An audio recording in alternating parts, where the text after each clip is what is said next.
Hey, everybody. Welcome to Taking Minutes and Making Comics, which is what I'm calling this little contribution that we have. I've got today an esteemed panel of visitors, and hopefully people that are going to visit with us, every other week. I've got Teresa Martin. Hello, good evening. I have Xeveiuss. Hey guys, what's going on? Nice to be here as always. Absolutely. And I have a lovely special guest that hopefully is going to be here more often with us, Hosan, who's my artist on Sins of the Fae. Everybody keeps asking me, who's your artist? Who's your artist? This is the man, Joe Sanchez. Joe Sanchez here. So it's Joe San, not Hosan, right? Yeah, well, yeah, that's my artist name. Okay. Gotcha. Good to know. Yeah. Yeah, I found him, I don't know, by accident, really.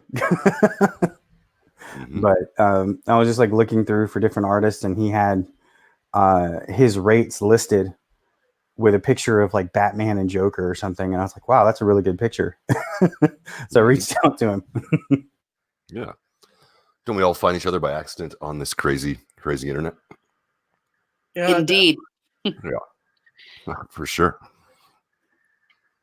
All right, so what are we going to talk about tonight?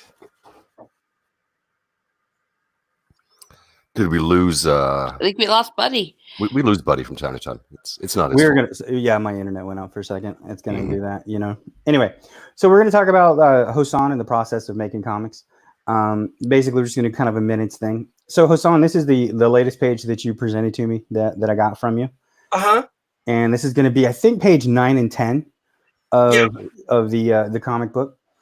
And so explain to me what's going on here. Well, of what's happening, or the process of how it came to the finished page. A little bit of both. Okay, so Nikki's getting pissed, and she wants revenge.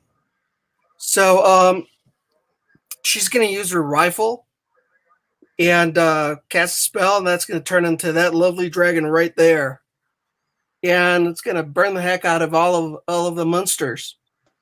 Yeah, the monsters, as we call it. Yep. Yeah, it looks great. Wow. I just saw this less than an hour ago. I think it's really lovely. Can't wait to color it. Yeah, we had just one small discrepancy, which was this right here, right? Panel 5. Yeah, that was like a last minute change right there. Yeah, at first it was just kind of a wisp, and we wanted something to represent that the rifle was actually changing into the dragon. So he put this together in the last minute, and that is just amazing. I think that's awesome looking.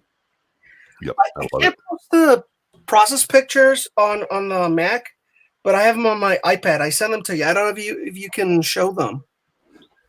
Probably. I just had to click off real quick so they don't dox myself. Yeah, sure. So there's actually a spell that happens, and then that's. What happens is I mean, in the comic book, basically this is when Granny's already passed away. She sort of passed the torch to Nikki, and in doing so, Nikki is just angry, and so she begins to use the power that she's never wanted to use, and become the witch that she's never wanted to be. And in this moment, she just shouts, "Remington, come forth!" And then we're gonna have Remington, I guess, be kind of funny. He's gonna appear here, and X does the lettering, and he seems to like the idea that Remington can talk. So Remington is gonna say, "Well, hello there," and then burn. And when he says that, then he creates a spell of his own, and it just decimates everything, as you can see here. Ooh, and that's going to be fun to color that, because everybody's just going to turn into dust, right? Right. So, yeah, there'll be some cool color holds on that for sure. Sure, yeah. He's like, yeah, I guess. So I mean, that's how it's going to work. That's going to look really beautiful when it's done. And like I said, in the I don't know, the whole I don't know. This is something that I imagined, I don't know, 4 or 5 weeks ago, or I don't know, probably, or 2-3 months ago actually. And we've been kind of working on it slowly. So to see this come to fruition is pretty amazing, actually.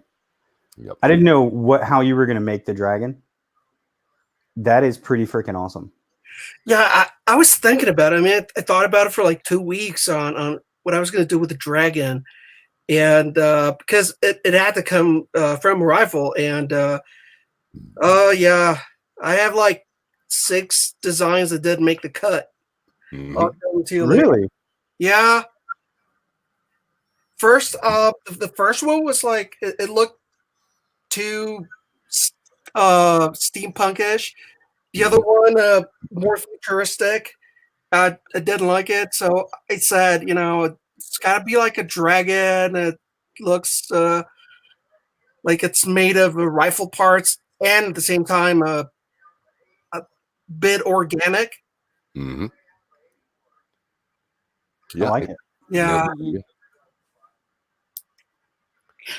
Yeah, and he's going to be, in coloring him, I see it as being basically half wood, half rosewood and half steel, right? yeah, that's pretty cool. Yeah, Yeah. That's gonna be wicked. I can't wait to see this. Yeah. This was when you showed me the panel, when you showed me like the layout. I couldn't wait to see this. I can't wait to see X color this eye. Oh, yeah, I didn't even notice that. Dang. That is going to be such a great panel. Just this succession, Remington come forth. You got a badass Nikki, rawr, and then this dragon you could just hear it. It's just so visceral. I could just feel and hear the metal twist and begin to split apart and this thing screech, and then you see this eye. I mean, that's just a movie right there. yeah. I might have to put some sound on there. Yeah, what was that you used for the rifle the other day? You guys listened to sound bites to come up with the sound the rifle makes. Yep. Yeah, we did. We listened to a bunch of different sounds, and then we're like, okay, but it's an 1860 rifle. So then we listened to like specifically 1860 rifles, and we noticed that like there is, and I know why it is now too. Like the actual mechanics of it, there's a little catch, and the catch has a spring that kind of like when it clicks, the spring clicks under the set catch inside the magazine itself, and so that's why it's like you hear it goes click clink, and then it has a it's like click clink. Yep. Yeah, I think that's the only sound effect that we have locked down, actually, right? Yeah, we're gonna have to have a few more. We're gonna have like whooshes and growls and whatever. Oh yeah, I mean, I'm ready to get to all that stuff. Heck, I'll probably have this page colored by the weekend. Oh, nice. That's gonna be. I really can't wait to see it. Yeah, I'm That's gonna gonna be by Saturday, maybe. Yeah. So the other thing that we've been kind of working on, and I'm just going to show like some colored pictures. Anybody who does watch this, you can go to bladeknight.com and sign up down here to be on the mailing list for any exclusive offers or merchandise that we're going to have. I'm reaching out to different people. Hey, Troy. Hello, friends. Troy says, hey, Troy, how you doing? Good to see you, man. But I'm reaching out to like Elliot Fernandez, Martina Marcota. I don't know if any of it's going to come through. If it doesn't, I have some other ideas. One of the things that I want to do is create some miniatures of the characters through Hero Forge, and then have people do like a lead contest, like have people get leads and sell the book, and whoever gets the most gets the miniature. And it'll be like a beautifully made miniature through Hero Forge. And painted by a professional, that kind of thing. So it'll be a spectacular looking piece to use if you want in like a what do they call it? Tabletop role playing game, like Dungeons and Dragons. Yep. That was one of the first things that actually Hosan told me when he read the script. He was like, dude, he read the script and he read my novelization, and he was like, dude, this is he's like, your magic system and everything is so, and the world building is so robust. This could be a game. And I was like, yeah, I know. Yeah, totally. And I actually like some of this. I actually did. Like I was a DM. I played. I think it was a Pathfinder actually, and I did that. I have like the 5e D20 rules for Sins of the Fae. And so I mean, if people they want to play that, or I may offer that at some point. Some people say that I should offer that as like a separate thing. Like, once this is funded, I'll do another one on top of that. That's like the campaign setting. Yeah, that's a fun idea. I mean, through like Kickstarter or something. Yeah, people really like that stuff because they have the story and then they can have their own story, play the game. Oh yeah, well, I mean, we have plans for like technological innovation and that kind of thing, but obviously that's going to take a lot. Like that's going to take a bunch of money. You know what I mean? Like X and I were talking about it, and we were talking about like gamifying the digital comic book experience, like to do like the Japanese do, where that's one of the things that we've kind of come into by accident, is that we've created a different way of storytelling, because I write a script and I don't make you stick to it. Like I write a script and I say, well, you've got a better eye than me, so you tell me what this looks like to you. Yeah. Mm. On that note, I have just got the layouts and the pencils. If you want to show them, just have Do you have like your screen, or did you send them to me? my screen. How do I do that? If you look down at the bottom, you should have a share screen. Hold on. Sure. Share screen. Here. Okay. Okay. So I don't see your screen down here. here it is. So can you see it now?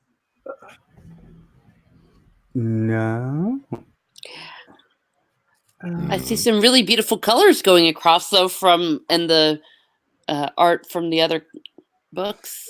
Yeah, There that's like there's Sins of the Fae. There's some other stuff. I mean, that's a page that Hosan created that X colored, which everybody loved. That was the first page everybody loved. Can you bring these up so that they're not like? See, I'm not happy with the scripting in the web page itself because it desaturates the ones that aren't on focus. Like that? Yeah, that's good. Oh yeah, that's that one page where that's right when the granny makes the sacrifice or something. Sort of just the middle of the maelstrom. So wait, what do you think, Josanne? I guess we've been working together but haven't really spoken before. No, we haven't. Hold on. Give me a second. Okay. Yep. What was that? Oh, just we haven't talked about the colors. I mean, you do them as black and whites, and then you basically turn it over for and then I do whatever I want to it. Yeah. It's nice to get feedback. I love it. It looks awesome. Mm-hmm. Okay. Yeah, it's all great. The colors and the contrast and the balance and stuff. Mm-hmm. He worked really hard on these bits of the glass that are breaking up as they hit the fire, which I think add just a completely different element to it. It's fantastic. Yeah. I brought them out in the top as well, and you have that. There it goes. Anyway. Oh no, I was here. I can click back. I was clicking. Go ahead. It's all good. Yeah, just sort of the cools up at the top, and then into the super hot yellow at the center bottom. So yeah, that makes the page very, very dimensional. Yeah. Another thing I really loved is the trailer where Granny lives. I don't know if we're gonna get to see the inside of the trailer. No. Well, maybe. It depends on how I write the beginning. I mean, this has been a whole process, like taking it from a manuscript of a novel to an actual comic book. And I've learned that some scenes just don't translate. You know what I mean? Mm-hmm. Like in the novel, the creatures were they were more small, and they kind of crashed through the trailer itself and came into it and everything. But that didn't. I don't know. I didn't think that would translate well, especially in because it's a comic book. You need to be more immediate and visceral. Yeah. So I was like, okay, I'm just gonna have them be more like a horde of creatures. They're coming in, they're attacking through a barrier, and I mean it still has the same effect, I think, because basically all we're doing is passing the torch here. The granny is saying, I didn't, like she says in the dialogue, I didn't learn her then, so I'm going to learn her now, that you can't run away from who you are or what you have to do in life. You got to face it head on. And so she's teaching Nikki that, at 35 or something, how to be a woman, how to be. Yep. Yeah. Yeah, because Nikki is 35, not not our 19-year-old, right? And she still manages to look hot. Look at that. Oh, Yeah. Yep. Yeah, I love her face. You guys did a good reference in the first place. And Granny's kind of hot too. Yeah, exactly. I was gonna say like the first thing that happened when we got this page is that X accused me of stealing the visage of one of his former wives. Yep. And did you? No. No. I literally like just told Hosan that Granny is like a short-haired version of Nikki but older. Yeah. And he came up with this. So Yeah, and then I showed these guys, Josanne, my current wife. Pretty much the exact same, even the same hair. Same job. Yeah. Yeah, I'll show you sometime if you want. It's funny. Yeah. That's crazy, man. Life is weird, man. Yeah, but it's good. I mean, everything has been pretty fantastic, though. So the other thing that we've been moving through, though, is that because we think, you and I, X, think that the next big thing is the trailer, right? Is to get a video out there. That's the current going concern. Yep, for sure. Because we figured out that we've been doing like a lot of market research, and we found out that trailers are like 30% more likely to be seen. Inline videos. Inline videos are more like 12 times higher. 12 times. Oh, wow. Okay. Yep. On Twitter, 1200% more likely to be seen. That's right. Mm-hmm. That's more with a video.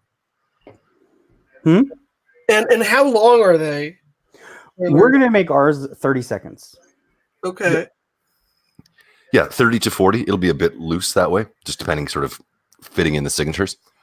But yeah, anything longer than that. Like I did one for a project about 6 months ago, and it was 2 minutes long, and it was playing on everybody's YouTube shows relentlessly, and it got really old really fast.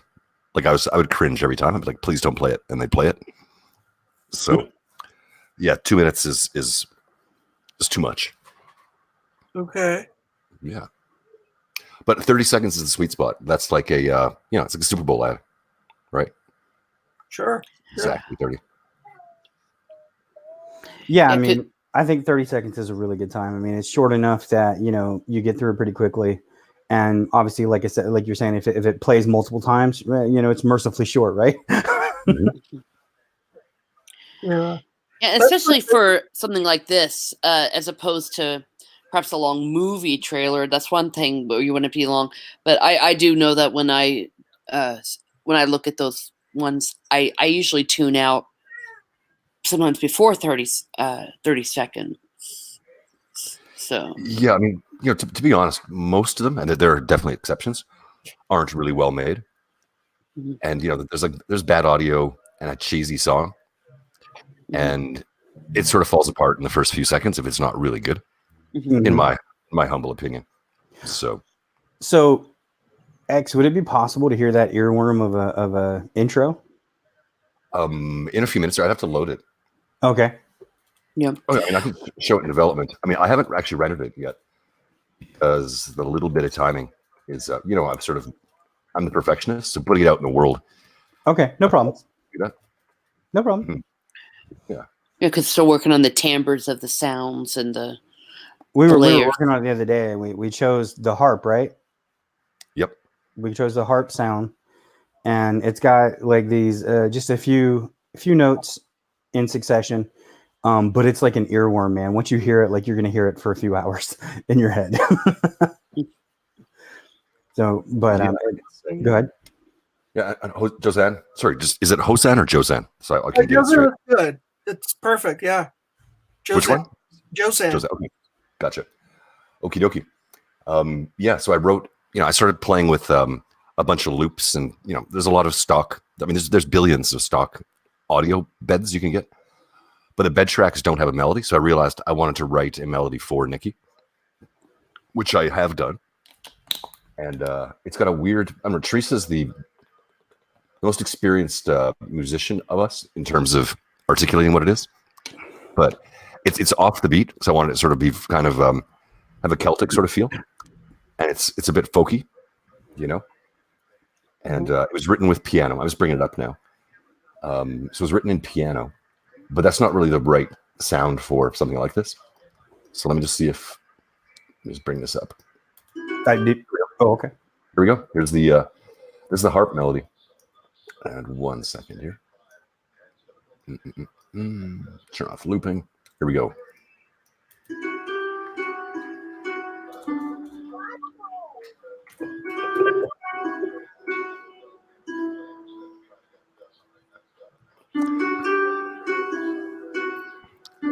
And Teresa's probably trying hard not to sing along right now.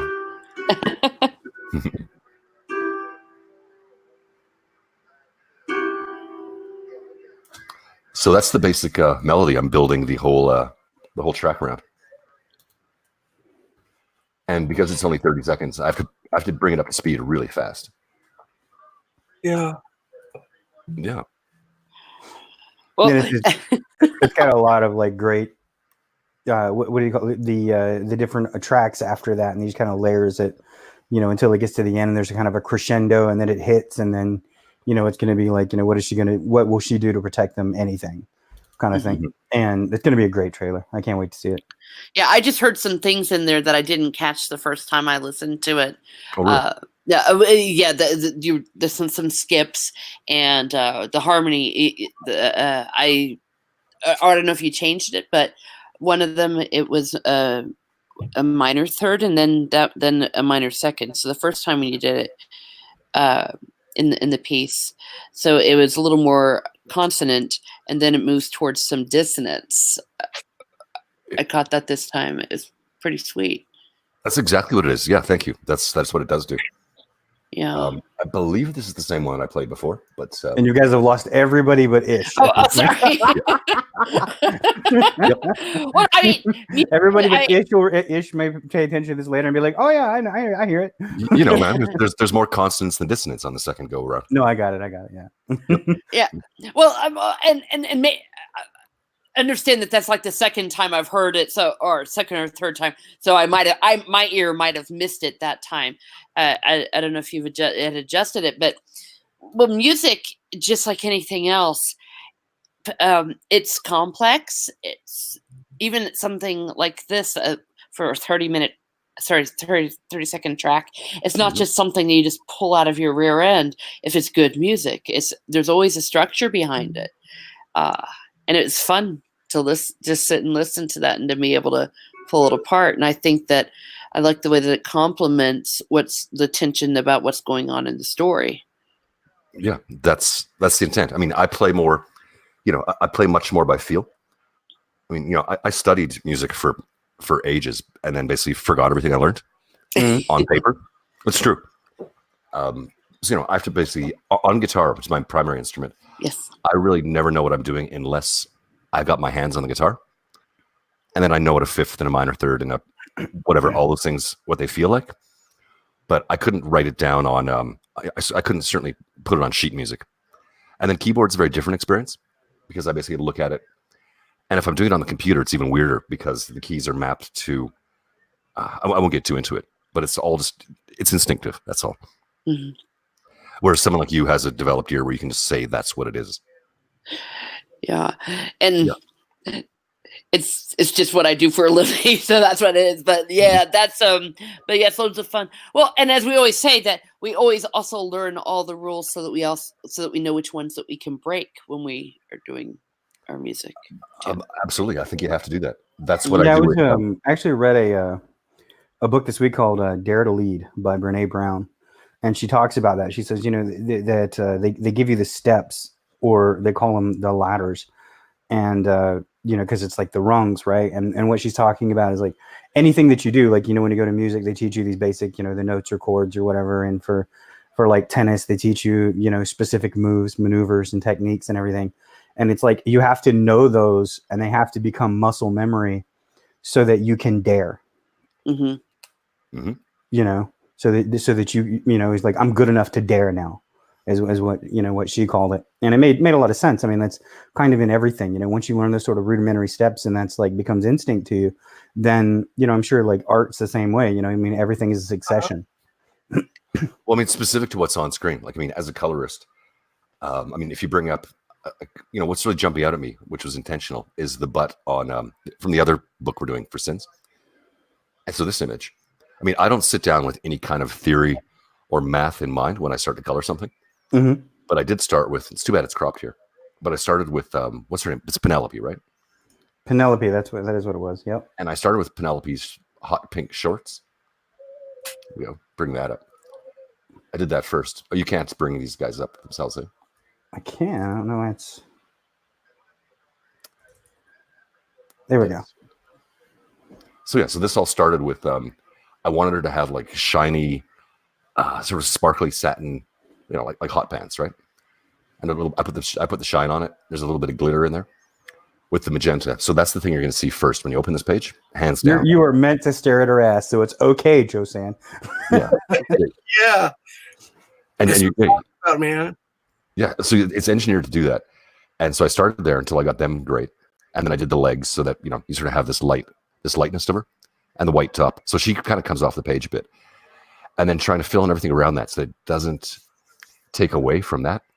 It's all pretty much formal. I mean, I've studied color theory for years. It's done with a purpose, but I'm not thinking about the math of any of it, whether something is, an adjacent color or a complementary color or whatever. It's just kind of... You sort of feel it's the right way. Yeah, it's just a feel. Yeah. It's like the Mandalorian. This is the way. Yeah. Mm-hmm. Yeah. Mm-hmm. Yep. Yeah, he did a fantastic job. Let me see if I can pull up that other one. No, that's not it. I'm going the wrong way, I think. I want to pull up the... Ooh. There we go. That one's beautiful. All the different colors. That was the one. I don't know. Everybody sees this one and they're amazed. Yeah. No, this one's actually pretty much all science, and it's because I don't think in RGB. I think in CMYK, which is weird. But I've done so much printing that I know that this thing's going to at the top. That's going to be a lot of pure magenta and a pure cyan, letting the white of the page come through. So this will pop like crazy, and it looks good on monitors too. Yeah, I mean, it looks great here, but I mean, you're saying it's going to look even better. And, once we get the proofs and everything, we see exactly what it looks like. You're like, I can adjust it to pull out what I want. Oh, yeah, absolutely. I mean, that's the thing, too, is that, I mean, we've got a secret weapon, I think, in X, in that, he's 20, 24, 25 years in printing. I mean, it's not something like where we get it, we look at it, and we guess if it's right. He's going to take one look at it and say exactly what it needs. Mm-hmm. Oh, that's super important. Getting a printed page to look just the way you want it. Mm-hmm. Yeah, I mean, I made my mistakes, 20 plus years ago here and there. Like, their colors, like getting the right green is almost impossible. Getting the right purple is almost impossible. But when you're dealing with certain other colors, like the ones you see here for sure. And by the way, there's places where you can take chances, like sort of murky browns, muddy stuff, the way I colored the ghouls. That's going to come out fine. That's going to come out fine on newsprint. It's going to come out fine on glossy paper, Yeah, in fact, that's all of these sort of have the focus colors. Like that yellow is going to be perfectly yellow. And I'm laying in a channel of magenta on it. And then some cyan pulling out the glass. So I know what this will look like printed. There's no questions. See, I think that's, like I said, that's just like a secret weapon. That's awesome.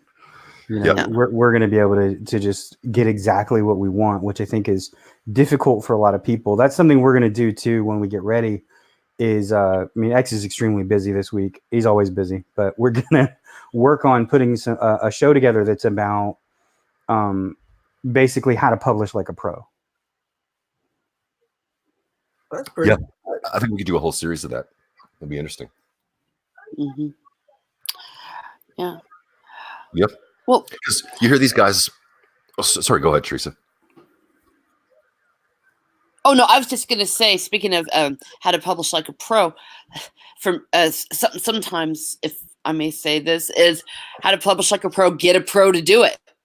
And because just like any sort of skill, it does need. It's not something that can be neglected in the process of this, and especially with the independent comics movement. I think that maybe that part of it has been where you need to seek out advice of the experts or have the experts do it, and it's an art form just as much as any of the other kind of art. If correct me if I'm wrong, Xeveiuss, that you do, printing is a different kind of a visual medium of art to bring that art to fruition. If I'm correct. Well, it is. I mean, it's purely mechanical. There's, it has always been something that's, it was a trade that you would study for years to do. Mm-hmm. And same thing goes for typography. And I was lucky to be right at the time where we're crossing from mechanicals to computers. But, and for a long time, the people in the business were still, old school guys crossing over into it, same as myself. So nowadays it's sort of there's a misconception that if you got a laptop and, you get your Adobe software, you can just make everything yourself. But it never works because the tools are professional. It's not supposed to be easy. Like there's anticipating what's going to happen mechanically, because you're running real printed plates on gigantic machines that are pounding down ink onto paper, Mm-hmm. So it's not just, oh, that looks nice on my screen. That's not even halfway. That's not even half of the game. Wow. This is probably the last thing we'll cover, but Hosan wanted to look at this real quick. This is the evolution of the entire page. This is a 2-page spread, and so this is the layout he first sent me. Mm-hmm. But you can kind of see what's going on. Oh yeah. Oh, and I remember seeing this eye and being so excited. I was like, oh yeah, because Hosan his faces are just so on point. Mm-hmm. His faces and eyes and everything. Like the picture of the 2 eyes when they start crackling with energy of the one panel with Nikki, is on page 8. So amazing. I mean, we were like, X and I were immediately like, that's awesome. Like X like blew it up for me, on I think it was a vector or something. I don't know, but it was a very high res file that he could blow up, and we're like, dude, that's a painting. Like you could put that on your wall. Yeah. The light coming out of the blue light coming out of her silver eyes, right? Yeah. Yep. So good. Yeah, and I did it in the shape of a wolf's eyes, and the area around it. And that's what sort of the magic kind of sparkles or crackles in that kind of configuration, which is subtle, but that's why it looked good. Yeah, I can show that one in a minute, just a bit. And then this is his blue lines. Nice. That's as far as I go with details when I'm penciling, because you gotta save time, Do you have? By the way, that was one of the things that was that I was approached for, is everybody's liking your art so much, they want like original pieces from you if possible, when we launch. Sure. Is that possible? Yeah, I can do a couple. Okay. Yeah. Well, if you do like a couple, like a few, like I don't know, whatever you're comfortable with, I'll do whatever you're comfortable with. Mm-hmm. But we can, those go for like $200-300. Yeah, sure. A couple of them, they could be, but that's gonna be like a special tier, right? Yeah. It'd be okay. like an original art tier, and we'll have like so many available, like 3 or 4 or something, however many you want to do. Sure. It's funny you say that, because this reminds me that back to the times where I used to work traditionally, it used to take us a long time to come up with a page back when I used to work for DC Comics. Yep. And Dark Horse, and everything moved through FedEx. Oh my goodness. Oh yeah, don't even get me started on that, man. It was I want to make both you guys household names. I want this book like to be the next American fairy tale. I think I think this and Sway have the potential to really like push the boundaries of comic books, and like everybody I talked to, I sold my gym trainer on this book in like 2 minutes. Yep. Oh, it's a great looking book. Really good. So, Josan, you're now you're exclusively on iPad now, right? In Clip Studio. Yep, yeah, that's for the last 5 years. Okay. Yeah, that's the only way I draw these days too. Again, pretty much the same.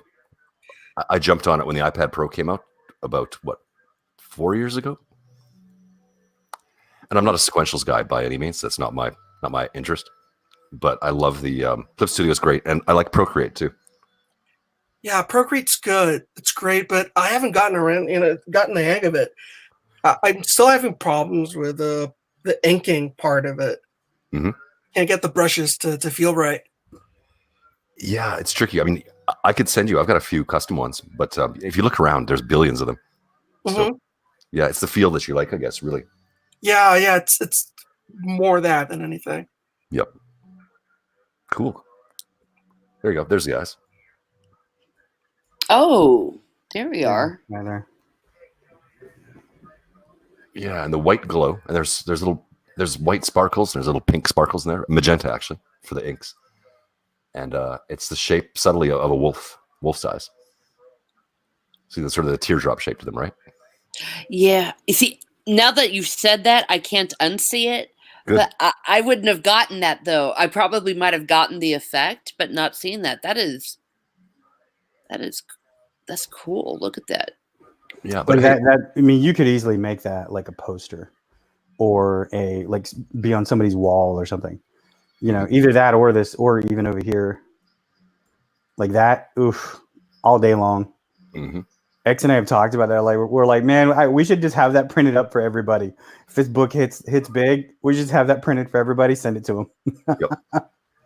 Yeah, for sure. And hey, Josanne, this is what I like about Procreate, is it lets me make all kinds of. You can make a brush out of basically any ping file, any transparent texture you want. So I find doing things like fire and smoke and all that really fast. I got to tell you too, Josan, Xeveiuss and I, when I showed him the reference photos, I think it's Rachel McAdams. Like you got that face dead freaking on, man. Yeah. We were thinking about doing a Twitter post and be like, hey, you recognize this face, lady? Yeah, and 50-50, she notices and then sues you. So Yeah. These are the book now. yeah, we have to go back and redraw and recolor all the faces. Oh goodness.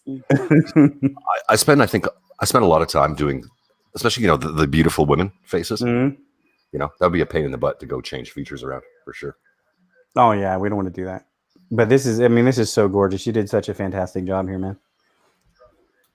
Yeah, dude. I can't wait to see, like I said, like the other stuff that he's got. And this is another page that he colored. Remember this, Josan? Yeah. She's more like, here, take that. Boom, boom. Mm-hmm. Yeah, I love the creatures in this one too. Again, there's lots of. You got a wacky imagination, man. It's great. Well, Buddy told me about the ghouls, and I love the idea. Mm-hmm. You probably talk about your creatures better than I can, but I just love the idea that they can take any form. Mm-hmm. That gives me a lot of freedom to come up with just about anything. Mm-hmm. Yeah, I don't know. I thought it was kind of my take on it, because I was like, usually the kind of spirits that the ghoul, the ghoulish spirit that they are, like, before they activate or whatever, is they usually haunt graveyards, because it would make sense, because that would be where they enter the world of the dead, right? They're kind of, so they haunt graveyards. So what's the mask they usually take? It's just a body, because they're there. That's where they are. Mm-hmm. But I'm like, oh, okay. But what if they were somewhere else? What if they're in the forest? What if they're in a city? What if they're wherever? So I know, right? I Yeah, agree. she agrees. Yes. Yeah, she's singing. It's fantastic, man.